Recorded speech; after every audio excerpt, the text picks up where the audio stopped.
नमस्कार.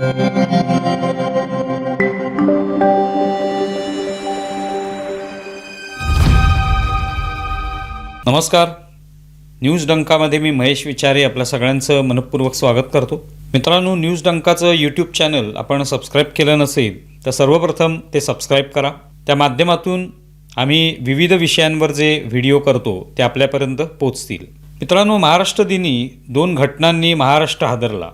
एक म्हणजे भोर तालुक्यातील नसरापूर येथे एका 3.5 वर्षांच्या चिमुकलीवर 65 वर्षीय भीमराव कांबळे नावाच्या विकृत इसमानं अत्याचार केला आणि नंतर तिची निर्घृण हत्यासुद्धा केली. तिचा मृतदेह गोठ्यात दडवून ठेवला. दुसरी घटना चाकणमध्ये घडली. त्यात एका मुलावर अनैसर्गिक पद्धतीने अत्याचार झाला. या घटना माणुसकीला काळीमा फासणाऱ्या आहेत. त्यामुळे या घटनांचं वृत्त प्रसिद्ध झाल्यानंतर राज्यात संतापाची लाट उसळली. आरोप होऊ लागले, राग व्यक्त होऊ लागला. आरोपीचे एन्काउंटर करा, फाशी द्या अशी मागणी होऊ लागली. मग पुणे सातारा महामार्गावर लोकांनी या संतापातून आंदोलन सुद्धा केलं आणि रस्ता रोखला. घडलेल्या या घटना कुणालाही तीव्र संताप आणणाऱ्या आहेत. सदर 65 वर्षीय व्यक्तीची विकृती यातून स्पष्ट दिसते. त्याला अटक करून न्यायालयात आणल्यावर हे किरकोळ मारामारीचं प्रकरण असल्याचं ही व्यक्ती सांगते. त्यावरून ही व्यक्ती किती निबर आहे याची प्रचिती येते. या व्यक्तीविरोधात याआधीही अशा प्रकारचे काही गुन्हे दाखल असल्याचं वृत्त होतं, पण त्याविषयी वेगवेगळे दावे केले जात असले तरी खरी माहिती काही अजून समोर आलेली नाही. या घटना समाजातले वेगवेगळे प्रश्न दाखवणारे आहेत आणि ते अत्यंत गंभीर प्रश्न आहेत. अशा घटना घडल्यावर राजकारणही होतं, पण ते राजकारण करून असे प्रश्न सुटणारे नाहीत. चिखलफेकीतून या घटनांच्या मुळापर्यंत पोचता येणार नाही हे वास्तव आहे. त्यामुळे सरकार कुणाचंही असलं तरी अशा घटना या घडणारच आहेत आणि त्यावर जनमानस संतप्त होतं. गुन्हेगारांवर कठोर कारवाईची मागणी होती. फाशी द्या, आमच्या ताब्यात द्या, हातपाय तोडा अशा मागण्या करून तो संताप व्यक्त केला जातो. हे खरं असलं तरी शेवटी हा या घटनांवरील उपाय नाही. या संदर्भात त्या चिमुकलीच्या वडिलांनी घेतलेली भूमिका योग्य आहे, संतुलित आहे. त्यांनी व्हिडिओ करून हे सांगितलं की ही घटना घडल्यानंतर आता राजकीय नेत्यांनी आमची भेट घेण्याचा प्रयत्न सुरू केला आहे, पण तशी भेट घेऊन उगाच फोटो सेशन करू नये. या चिमुकलीच्या वडिलांचंही म्हणणं अगदी योग्य आहे.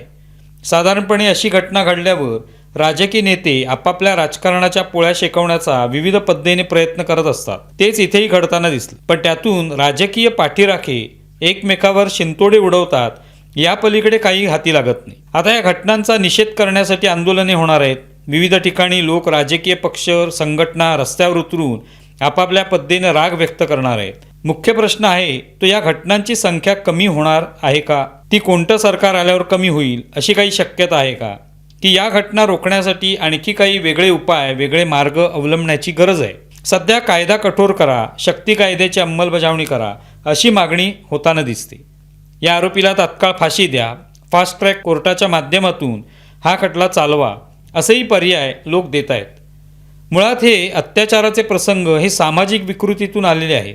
याचाही विचार केला गेला पाहिजे. अशी असंख्य विकृत माणसं अवतीभोवती फिरत आहेत. ती कार्यालयांमध्ये आहेत, ती रस्त्यांवर आहेत, ती दुकानात आहेत, ती घरातही आहेत.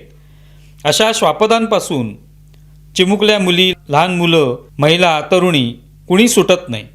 ही विकृती का वाढू लागली आहे याचाही गांभीर्याने विचार करावा लागणार आहे. आज या घटनेच्या अनुषंगाने गृहमंत्री देवेंद्र फडणवीस यांच्यावरही राजकीय आरोप होत आहेत किंवा त्यांनी कठोर कारवाई तात्काळ करावी अशी मागणी होती. गृहमंत्र्यांनी राजीनामा द्यावा, राज्यात कायदा सुव्यवस्था नाही असेही आरोप आणि मागण्या होत आहेत. पण तो त्यावरचा उपाय नाही हे खरं असलं तरी बदलत्या काळानुसार, बदलत्या आव्हानांनुसार महाराष्ट्रात पोलिसांचा खरोखरच दरारा राहिला आहे का असा प्रश्न मनात येतो. हा दरारा काही आताच राहिलेला नाही असं नाही. गेली अनेक वर्ष पोलिसांचा एक वचक, कायदा सुव्यवस्था राबवण्यासाठी आवश्यक असलेली इच्छाशक्ती ही काम करेन अशी झाली आहे की काय अशी शंका सर्वसामान्यांच्या मनात येऊ लागली. त्याला पोलीस दलातील अंतर्गत प्रश्नही कारणीभूत आहेत. पण ती कारणं देऊन गुन्हेगारी वाढली आहे याचं लंगडं समर्थन अजिबात करता येणार नाही. या निमित्ताने घाटकोपरमध्ये 2 अल्पवयीन मुलींवर लैंगिक अत्याचार करणाऱ्या एका फिरोज नावाच्या मौलवीचं प्रकरण ताजं आहे. त्यावेळी पोलिसांनी पीडितांच्या कुटुंबियांवरच कारवाई केल्याचा आरोप झाला. त्यानंतर भाजपा नेते किरीट सोमय्या यांनी पोलिसांवर निलंबनाची कारवाई करण्याची मागणी केली. नित्यानंदनगर या भागात अशा घटना घडत असल्याच्या तक्रारी तिथल्या तरुणींनी महापौर रितू तावडे यांच्याकडे केल्याचा व्हिडिओ व्हायरल झाला. पोलीस अशा प्रकरणात नेमके कोणती भूमिका घेतात हा प्रश्न आहे.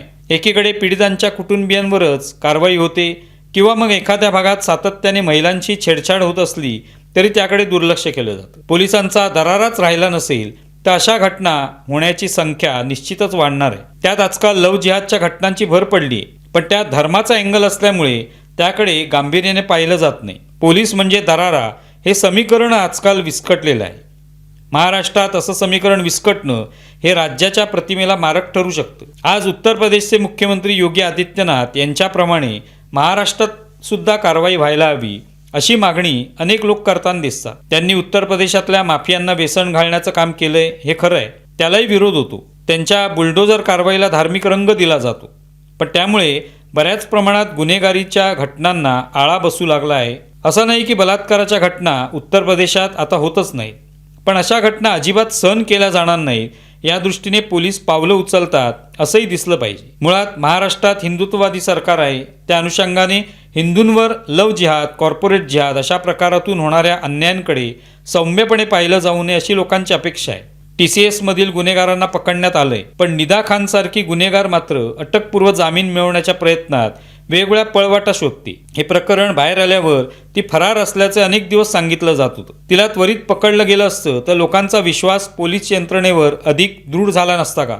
एका पक्षाचा नेता तिला भेटल्याचा दावा करतो आणि तिला पकडलं जात नाही, ही भावना लोकांच्या मनात संभ्रम निर्माण करणारी आहे. गुन्हेगारांना पोलिसांचं भय वाटलं पाहिजे अशी सर्वसामान्यांची भूमिका आहे. महाराष्ट्रात बलात्काराच्या अशा घटनांप्रमाणेच कोयता गँगचा उच्छाद, वाहनं जाळण्याचे प्रकार, बेफाम गाड्या चालवणाऱ्यांचे चोचले याबाबत पोलीस गंभीर आहेत का हा प्रश्न अनेक वेळा निर्माण होतो. कुणीतरी श्रीमंताचा लेक उठतो, बेफाम गाडी चालवतो आणि कुणाला तरी चिरडून पळून जातो. हे कसं काय सहन केलं जाऊ शकतं? त्याला फरफटत का आणलं जात नाही? अशा समाजकंटकांना कायमची अद्दल घडेल असे प्रयत्न होताना अधिक प्रमाणात दिसले पाहिजे. आताच एका मुस्लिम महिलेची छेड काढणाऱ्या मुस्लिम व्यक्तीच्या पायावर गोळी मारण्यात आल्याची घटना आपण पाहिली असेल. गुन्हेगारांना गोळी घाला अशी अनेकांची इच्छा असली तरी तसं प्रत्येक वेळेला करता येईलच असं नाही. मात्र कायमची जरब बसेल असं काहीतरी करायला हवं की नाही? समाजात भीती निर्माण करणाऱ्या गुन्हेगारांची भर रस्त्यात धिंड काढून त्यांची यथेच्छ पिटाई केल्याचं दृश्य लोकांना आवडतं. उत्तर प्रदेशात असे अनेक उडाणटप्पू पोलिसांसमोर याचकाच्या, लाचाराच्या भूमिकेत असलेले लोकांना व्हिडिओच्या माध्यमातून दिसतात. तसं काहीतरी करता येईल की नाही? एन्काउंटरची मागणी लोक सातत्याने करतात. महाराष्ट्रातील गुन्हेगारांच्या टोळ्या एकेकाळी पोलिसांनी एन्काउंटरच्या माध्यमातून संपवल्या. ते आता करता येत नसेल तरी गुन्हेगार गुन्हा करण्यात धजावणारच नाही, असं काहीतरी केलं जाणार आहे की नाही? पोलीस खात्यातील भ्रष्टाचार हा अनादिकाळाचा विषय आहे, तो संपण्यातला नाही. त्यामुळेही गुन्हेगारांचं फावतंय. भोरमधल्या या प्रकरणानंतर त्याला जातीय रंग देण्याचाही प्रयत्न झाला, तसा तो प्रत्येक वेळेस होतो. हे जातीय रंग देणं थांबवलं पाहिजे. पण या निमित्ताने घटनेचा संबंध धर्माशी असेल तर तिथे मात्र काही जण कच खाताना दिसतात. हिंदू मुलींची फसवणूक, छळ, सक्तीने धर्मांतरण अशा घटना घडल्या की अनेक राजकीय नेते तिथे फिरकतही नाही. घाटकोपरच्या घटनेसाठी किरीट सोमय्या गेले, भोर प्रकरणातले राजकीय नेते तिथे फिरकलेही नाही. भोर चाकणमध्ये घडलेल्या घटना यापुढे घडू शकतात, कारण समाजात विकृती, श्वापद ठिकठिकाणी विखुरलेले आहेत. त्या विकृत व्यक्ती आपलं सावज शोधत असतात. त्यापासून सावध राहणं हे समाजाचं काम आहे. पोलिसांसमोरही या विकृतींना यथायोग्य पद्धतीने ठेचण्याचं काम करावं लागेल. सरकार आपापल्या परीने काम करणारच आहे, पण समाजाने अशा विकृतींना जातीच्या आधारावर, धर्माच्या आधारावर पाठीशी घालता कामा नये. त्याच्यावर कारवाई होत असेल तर त्या कारवाईचं समर्थनच केलं पाहिजे. आजकाल न्यायालयात अशी प्रकरणं जातात, मग पुढे त्यांचं काय होतं हे आपल्याला ठाऊक आहे. हळूहळू या सगळ्या घटना विस्मरणात सुद्धा जातात. तसं ते जाऊ नये अशी अपेक्षा आहे. तुम्हाला व्हिडिओ कसा वाटलाय जरूर कळवा. आमचा व्हिडिओ जास्तीत जास्त लाईक करा, शेअर करा आणि आमचं यूट्यूब चॅनल सबस्क्राईब करा. धन्यवाद.